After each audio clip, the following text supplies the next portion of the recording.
Urdu news के साथ मैं हूं बशीर चौधरी और इस वक्त मौजूद हूं पार्लियामेंट के बिल्डिंग के अंदर। कौमी असम्बली का पहला इफ्तिताही इजलास जो 16वीं कौमी असम्बली है वो अपने इख्तिताम को पहुंच चुका है और अब अरकान कौमी असम्बली जो इन्होंने हल्फ लिया था उसके बाद रोल साइन पर दस्तखत किए थे वो करने के बाद अब बाहर आना शुरू हो चुके हैं। आज का इजलास अपने जिस तरह से एक्सपेक्टेड था, तवक्को थी कि वो हंगामा खेज साबित होगा, तो वही हुआ कि आज के इजलास में हुकूमत और अपोजिशन की जानिब से, जो कि अभी बाज़ाब्ता तौर पर हुकूमत और अपोजिशन नहीं बने, लेकिन जो सूरत हाल वाज़े नज़र आई वो यही थी कि मुस्लिम लीग नून, पीपल्स पार्टी, मुस्लिम लीग काफ, बाप पार्टी और इसके साथ इस्तेहकाम पार्टी जो है वो हुकूमती बेंचों पर मौजूद थे, जबकि उसके साथ साथ सुन्नी इत्तेहाद कौंसिल, जमीयत उलमा इस्लाम, इसके साथ साथ अख्तर मैंगल, महमूद खान अचकसी, ये सब लोग जो है वो अपोजिशन बेंच पर मौजूद थे। और आज जब तिलावत नात के बाद हल्फ बर्दारी हुई तो उसके बाद ऐवान के अंदर हंगामा शुरू हो गया। सुन्नी इत्तेहाद कौंसिल के अरकान का मुतालबा था कि उन्हें बात करने दी जाए ताकि वो धांधली पर और बाकी मामलात पर जो है वो बातचीत कर सकें, लेकिन स्पीकर ने उन्हें बात करने की इजाज़त नहीं दी और उन्होंने अरकान को दस्तखत करने के लिए बुलाना शुरू कर दिया। एक एक करके अरकान जो है वो स्टेज पर आते थे, स्पीकर के डाइस पर आते थे, दस्तखत करते थे और जाहिर है हर जमात का अपना नारा और स्लोगन था और वो उसी हिसाब से नारे जो है वो बुलंद करते और एक दूसरे के खिलाफ भी नारेबाजी करते रहे। हमने ऐवान के अंदर ये देखा कि जब सबसे ज़्यादा हंगामा जो है वो नवाज शरीफ की स्टेज पर आमद के बाद हुआ और जो ही वो दस्तखत करने के लिए उनका नाम पुकारा गया तो सुन्नी इत्तेहाद कौंसिल के रहनुमाओं ने, अरकान ने जो है वो नारे लगाना शुरू कर दिए, चोर चोर के नारे लगाए और इसी तरह मुस्लिम लीग नून के लोगों की जानिब से भी जो है वो जवाबी नारे हुए। एक चीज़ जो बड़ी दिलचस्प थी वो ये थी कि जहाँ बैनर्स इमरान खान की तस्वीर वाले जो है सुन्नी इत्तेहाद कौंसिल के अरकान लेके आए थे, वहीं जो फेस मास्क आमतौर पर सोशल मीडिया पर उनकी तस्वीर जो है वो वायरल थी,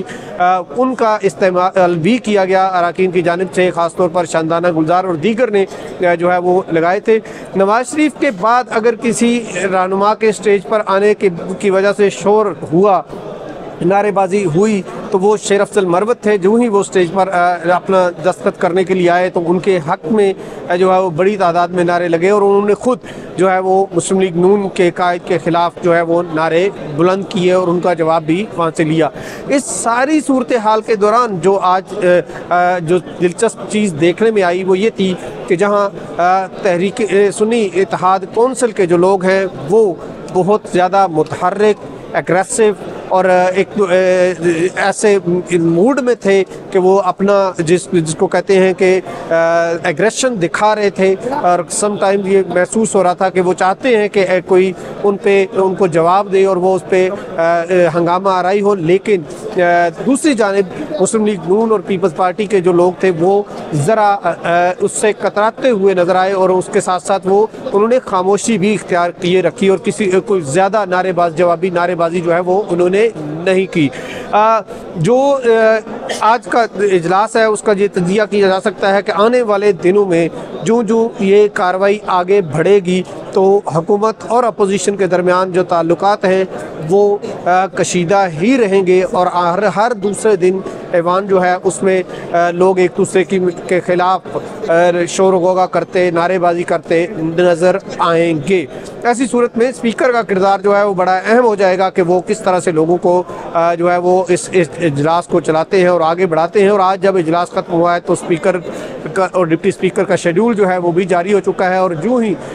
ये शेड्यूल आज कागजात नामजदगी जमा हो जाएंगे, स्क्रूटनी भी हो जाएगी, तो कल जो है वो स्पीकर और डिप्टी स्पीकर का इंतखाब अमल में लाया जाएगा और यूँ ऐवान जो है वो मुकम्मल हो जाएगा और उससे अगले मरहले में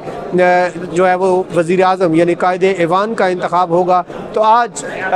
पाकिस्तान की 16वीं कौमी असम्बली का इफ्तिताही इजलास जो है वो अपने इख्तिताम को पहुंचा है। अरकान ने हल्फ उठा लिया है।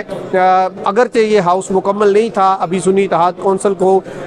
मखसूस नशिस्तों की अलाटमेंट होना बाकी है जो कि मामला ज़ेर इल्तवा है, लेकिन इसके बावजूद इजलास चूँकि आइनी तकाजा था, इलेक्शन का 21वें दिन होना वो हुआ और इस इजलास के बुलाने के मामलात भी जो है वो सबके सामने है, लेकिन अब ये सिलसिला रवां हो चुका है और पार्लिमान का वजूद जो है वो अमल में आ चुका है और ये सिलसिला रफ्ता रफ्ता आगे बढ़ता रहेगा। फिल वक्त इजाज़त दीजिए और मज़ीद तफसीलात के लिए विज़िट कीजिए हमारी वेबसाइट urdunews.com।